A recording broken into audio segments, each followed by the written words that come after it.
bienvenue dans cette web TV, je suis Tico et je suis aujourd'hui avec Patrice Loubon, directeur fondateur de Necpos. Bonjour Patrice. Bonjour Tico. Tout d'abord, est-ce que tu pourrais te présenter? Alors je m'appelle Patrice Loubon, je suis directeur et fondateur effectivement de Necpos, Centre d'art et de photographie de Nîmes, une structure qui existe maintenant depuis 28 ans et qui a beaucoup travaillé à Val-de-Gour en particulier, mais qui travaille aussi à l'échelle de la ville et dans tous les quartiers. On a deux lieux qui sont l'un installé au Némosus, route d'Arles, et un ici à la ZUP Nord, qui du coup s'intéresse plus, qui est un laboratoire et qui s'intéresse plus aux pratiques et voilà, tout ce qui tourne autour de la photographie, de l'image. Dans Necpos, c'est vrai, c'est une histoire longue. Moi, je garde avec ce quartier des attaches aussi familiales, affectives, anciennes, qui m'ont conduit spontanément à fréquenter ce quartier et à y faire des choses à des tas de moments différents, avec des gens du quartier, mais aussi avec des gens qui se sont installés dans le quartier, notamment Emmanuel Audibert, par exemple, qui était qui était un grand ami, qui est décédé maintenant et qui a énormément fait de choses ici, qui a beaucoup travaillé avec Humanime, par exemple. Il y a des photographes de Necpos qui ont accompagné aussi les missions humanitaires d'Humanime au Maroc, euh, voilà, il y a quelques années en arrière. Et c'est vrai qu'on est très attaché, et moi en particulier, donc à ce quartier et à son évolution et malheureusement aujourd'hui à son état très dégradé, quoi. Comment ça fonctionne Necpos? Comment la structure elle tourne? Qu'est-ce qui s'y Alors, passe? Necpos est une association, donc il y a des membres, actuellement on a une présidente qui est Jacqueline Salmon, qui est une très grande photographe française et avec qui voilà, on est devenus amis, et à qui j'ai proposé à un moment donné de devenir présidente et elle a accepté. Et voilà, on travaille donc avec des photographes locaux aussi, très important pour nous, cet ancrage sur le territoire. Mais comme je cite souvent Édouard Glissant, qui est un écrivain antillais, et qui dit agis dans ton lieu, pense avec le monde. Et c'est vraiment ce qui nous définit, c'est-à-dire que on est très ancré dans la ville et on s'occupe beaucoup je dirais, de sa mémoire, d'accumuler des images euh, et des missions photographiques comme Regard sur la ville, par exemple, qui permettent aujourd'hui peut-être de mieux voir la ville par le regard d'autres et de photographes, du coup, mais aussi de laisser une mémoire pour le futur qui, j'espère, dans 50, 100 ans, permettra de mieux comprendre cette urbanité. Voilà, Regard sur la ville, c'est un peu le fil rouge de l'association, de son action. Donc on accumule, je sais pas, plus d'une vingtaine d'éditions, avec chaque fois une production photographique. Voilà, il serait bon un jour d'y mettre, enfin, en tout cas de le valoriser et d'en faire un livre, voilà, pour que demeure aussi quelque chose de tangible, quoi, sur le plan, et que ça bénéficie à tous les Nîmois, quoi. Voilà, donc on est après une structure qui travaille, comme je l'ai dit, sur un plan local et dans les quartiers en particulier, mais aussi dans d'autres lieux. On a un réseau de lieux dans la ville à travers lesquels on diffuse nos expositions. Donc on travaille beaucoup avec la faculté d'éducation, par exemple, avec l'université de Nîmes, avec d'autres structures dans les quartiers, notamment Humanime. Voilà, on est vraiment sur le plan territorial à l'échelle de la ville et au-delà aujourd'hui grâce au camion numérique, qui est un projet qu'on a commencé à construire pendant la pandémie en se disant que ça serait bien de produire une action envers les gens qui ne peuvent pas se déplacer du fait justement que tout le monde était confiné et aussi effectivement en connaissant un peu le contexte éducatif qui fait qu'à un moment donné, pour que des élèves d'une école aillent voir une exposition dans un musée, c'est très compliqué parce qu'il faut mobiliser des moyens, un bus, etc., des autorisations. Et là, finalement, c'est le musée qui vient à eux grâce au camion numérique et qui amène donc les collections du musée sous la forme de projections interactives qu'on appelle Microfolie, qui est un dispositif du ministère de la Culture et de la Villette. On va bientôt rentrer dans le trentenaire de la structure. Voilà, j'espère que on pourra la faire perdurer et que des personnes prendront conscience effectivement de l'importance du travail qu'on a fait et s'en empareront à leur tour quoi, pour le faire vivre certainement d'une autre manière.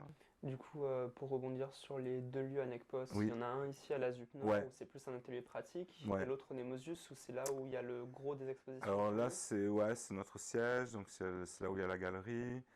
Donc il y a nos bureaux, il y a aussi des outils de production. Donc sur le plan des expositions, on est autonome, on a nos imprimantes grand format qui permettent de produire donc des expositions sans que ça nous coûte une fortune ou de passer par un labo.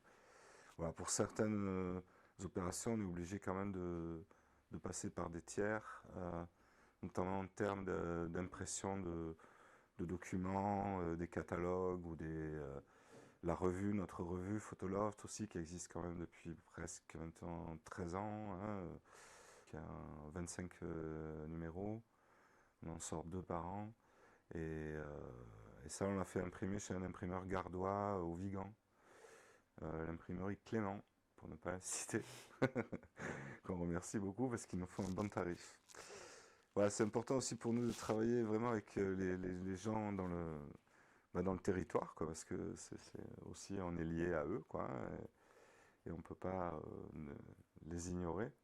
Alors c'est vrai qu'après on essaye aussi d'éviter certains coûts et que parfois pour des impressions, on passe par des services en ligne, voilà, mais c'est rare. Enfin, je dirais qu'on essaie plus de travailler avec des imprimeurs locaux.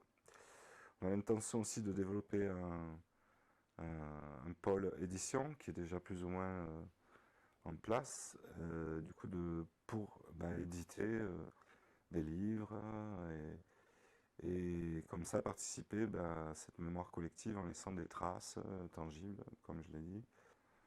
Euh, voilà, le Nemosus où on est installé, donc Route d'Arles, c'est un bâtiment que moi j'ai vu se construire, quoi, qui est un bâtiment qui est une sorte de projet, on va dire, expérimental d'habitat social, qui garantit aux gens des appartements de très grand volume par rapport à un habitat social qui en général considère plutôt la rentabilité. Donc on fait des petits logements, hein, on essaie de mettre le plus possible de gens là-dedans. Moi j'ai du mal à dissocier en fait mon action artistique et culturelle, de la séparer, je dirais, d'une action sociale. Donc c'est toujours très imbriqué, il y a beaucoup de communication entre les deux, entre ce qu'on montre aussi. Par exemple, actuellement, on montre une exposition de Fatima Mazmouz qui aborde la question de l'image de la femme arabe dans le monde et de comment une femme arabe elle-même se définit par rapport au monde. Et voilà, je pense très très important de soutenir ce genre de travaux et de la montrer parce que les espaces de liberté pour les artistes aujourd'hui se réduisent ou sont très critiqués, ou font l'objet même je dirais, de censure, alors peut-être moins en France qu'ailleurs, mais si on prend, je dirais, beaucoup de pays du monde. Ouais. En parlant de quartiers, Ouais. tous les étés, à Nîmes, Mm. dans les ZUP, il y a les Oui, quartiers d'été. oui. Quelles ont été les actions de NECPOS pour le quartier d'été de cette année? Eh ben, on a démarré fort, notamment en juin, avec les Zooms olympiques. C'est-à-dire qu'on a mis en place un événement grâce à l'équipe du Makerspace et Fabrice Tossati, que je remercie par rapport à tout ça, qui a brillamment organisé cette action pour la deuxième année. Mais on a essayé vraiment de mettre en place quelque chose qui soit fait par les gens eux-mêmes aussi.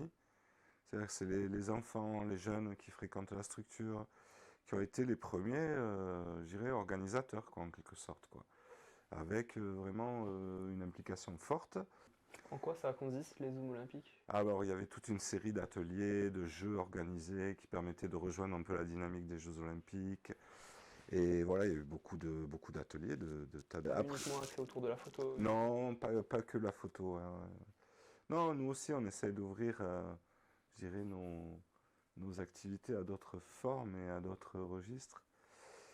Après, durant l'été, il y a eu beaucoup de visites d'expos, par exemple, à la Fondation Luma, à Arles, au Musée international des arts modestes à Sète.